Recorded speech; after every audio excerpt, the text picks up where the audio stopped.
Have you ever endured a silent storm within your soul? A tempest that no one else could see, yet it fundamentally reshaped everything you are. According to Jung, the legendary pioneer of depth psychology, this isn't mere suffering, it's your soul's most profound test. A hidden initiation that leads to what he called individuation. The process of becoming your truest, most complete self. In this video, we're going to uncover the 7 subtle, but powerful signs that you have not only survived this trial, but have passed it, emerging not broken, but reborn. If these signs resonate deep within you, you might already be living in the quiet power of your transformed self. So, stick around to discover how your deepest pain can become your greatest teacher. Before we dive into the signs, let's briefly touch on why Jung's work is so powerful. He believed that our souls undergo invisible trials, a kind of second psychological birth that forces us to confront the deepest, often darkest, parts of ourselves. This journey isn't about grand gestures or external achievements. It's a fundamental, internal shift in consciousness. Through this process of individuation, we integrate our shadows, we transcend old wounds, and we finally begin to align with our authentic self. So, think of these signs not as a rigid checklist, but as quiet, personal recognitions of a profound inner alchemy. Let's explore the first sign. First, you experience a radical shift in how you relate to solitude. There was likely a time when being alone felt like a punishment, an exile. The silence was deafening, a void screaming for external validation just to feel complete. But now, solitude has transformed. It's become your sanctuary, a sacred space where creativity blooms without distraction, and your inner world comes alive. Jung would say, you've overcome the deep-seated abandonment complex that plagues so many. You've finally learned, on a cellular level, that your worth isn't borrowed from the opinions or presence of others. It is inherent and unshakable. In this newfound stillness, you discover that the most profound insights don't come from the noise of the crowd, but from the quiet wisdom of your own soul. The second sign is what Jung famously called shadow integration. For most of your life, you may have repressed or denied certain parts of yourself what society might label as darker traits. This could be your anger, your ambition, your capacity for manipulation, or even your deep-seated sadness. You've now stopped running from them. You've turned around, faced your shadow, and made peace with it. Jung taught that repressing the shadow doesn't make it go away. It creates a raging inner war, causing it to erupt in destructive ways. But by integrating it, you turn that chaotic energy into fuel, that raw, primal force, sacred fire, as some traditions call, it is now something you can channel. It burns away what no longer serves you and directs that potent energy into conscious, purposeful growth and creativity. You are no longer just good, you are whole. Third, you develop an immunity to projection and drama. In the past, you might have been easily hooked by others' emotional turmoil. Their anger would trigger your defensiveness. Their sadness would pull you into codependent rescuing. Not anymore. You now recognize when others are projecting their unprocessed emotions, their fears, and their expectations onto you. You see their blame or their idolization for what it is. Their story, not yours.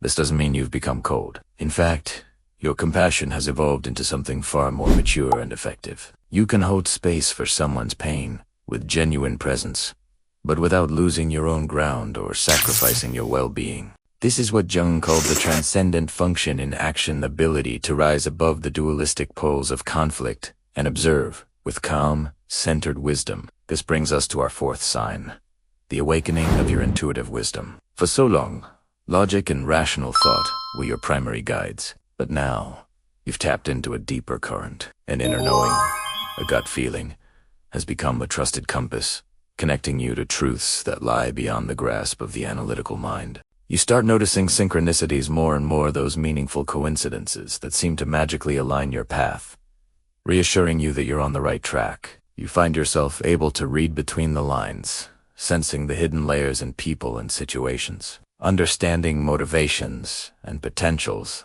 that others completely miss. This is Jung's concept of active imagination at work, a living bridge between your conscious awareness and the vast, symbolic world of the unconscious. You're no longer just thinking. You're perceiving with your entire being. Fifth, you begin to genuinely embrace life's cycles. Endings, which once felt like terrifying failures, are now seen for what they are. Necessary dissolutions that create fertile ground for rebirth. You understand that growth isn't a straight, linear climb to the top. It's a spiral. You revisit the same core lessons again and again, but each time from a higher, more integrated level of consciousness. The discomfort of uncertainty no longer sends you into a panic. You've learned to befriend it, trusting that it's a prelude to expansion. You've deeply internalized what Jung identified as the death rebirth archetype. You've experienced it firsthand, and you now trust that every period of letting go, of falling apart, is simply making way for a more resilient and authentic version of you to emerge. The sixth sign is a profound freedom from the need for external validation. Think about it. Praise and criticism used to be the poles that your self-worth was stretched between. A compliment could make your day.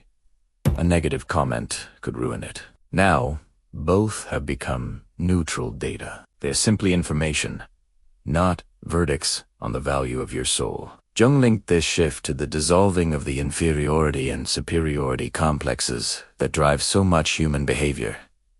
Your inner authority now reigns supreme. You are the ultimate arbiter of your own worth. This allows you to choose authenticity over approval, even if it means risking rejection. The immense amount of energy you once spent managing others' perceptions is now freed up for what truly matters: living your purpose. Finally, the seventh sign is achieving energetic sovereignty. You now guard your life force, your precious time and energy, like a sacred flame. You intuitively understand that it is a finite resource, and you invest it selectively, primarily in people and activities that are reciprocal and nourishing. The days of being drained by one-sided relationships or feeling guilty for setting firm boundaries are over. You say, no, not out of anger, but out of self-respect. Jung saw this state of self-possession as a peak of the individuation journey. You operate from a place of wholeness, which naturally attracts genuine, healthy connections while repelling those who would unconsciously drain your energy. You are sovereign in your own energetic kingdom.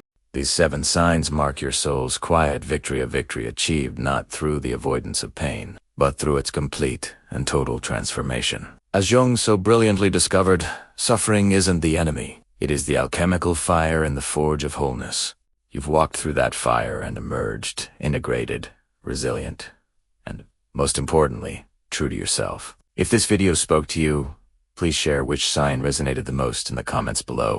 Your story, your small piece of wisdom, could be the light that helps guide someone else on their path. Thank you so much for watching. If you'd like more deep dives into Jungian psychology and personal growth, please like this video and subscribe to the channel. Don't forget to hit the bell for notifications so you won't miss our next exploration. Remember, your journey of conscious evolution is just beginning.